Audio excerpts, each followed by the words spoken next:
Hello viewers, welcome to Puduvai சமையலறை. இன்றைக்கி நம்ம சமையலறையில் ரொம்ப ருசியான ஒரு வெண்பொங்கல் எப்படி செய்யலான்றதை பார்க்கலாம் வாங்க. ஒரு கப் பச்சரிசி எடுத்துக்கோங்க. அதே இதில் அரை கப் அளவுக்கு பாசிப்பருப்பு எடுத்துக்கோங்க. இது ரெண்டையும் நல்லா வாஷ் பண்ணி ஒரு 10 நிமிஷம் நல்லா ஊற வச்சு எடுத்துக்குவோம்.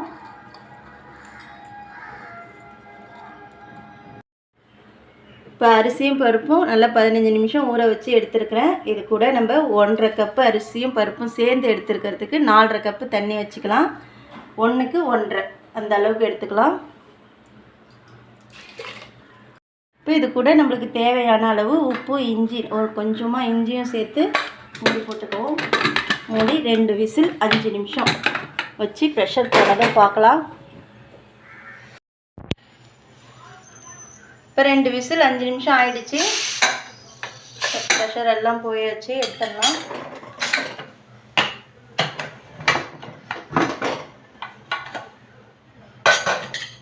நம்மளுடைய பொங்கல் நல்லா வெந்து வந்திருக்கு.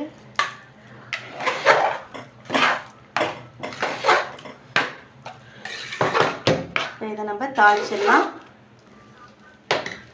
இப்போ நம்ம தாளிச்சிடலாம். பொங்கலுக்கு 2 கரண்டி அளவுக்கு ஆயில் சேர்த்துக்கோங்க. ஒரு 2 டீஸ்பூன் அளவுக்கு நெய், இது 2 சேர்த்துக்கலாம்.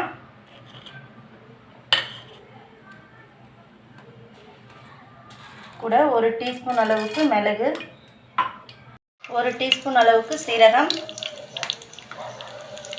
ஒரு சின்ன பிஞ்சு இஞ்சி பொடியாக கட் பண்ணிக்கோங்க.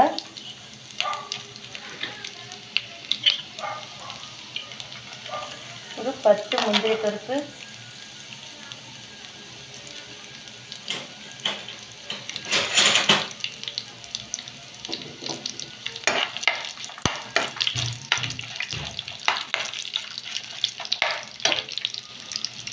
ஒரு கொத்து கருவேப்பிலை,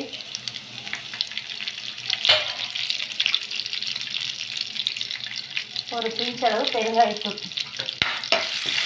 எல்லாம் நல்லா ஃப்ரை பண்ணிக்கலாம். இப்போ நம்ம தாளிச்சதை நம்ம பொங்கல் கூட சேர்த்து கலந்துக்குவோம்.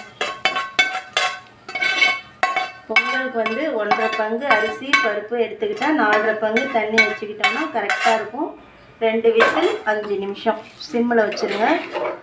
சப்போஸ் உங்களுக்கு பொங்கல் கெட்டியாக இருந்ததுன்னா ஒரு அரை டம்ளர் அளவுக்கு பால் சேர்த்துக்கலாம், ரொம்ப டேஸ்ட்டு கொடுக்கும். இப்போ இதில் ஒரு நமக்கு தேவைன்னா 2 ஸ்பூன் நெய் சேர்த்துக்கலாம்.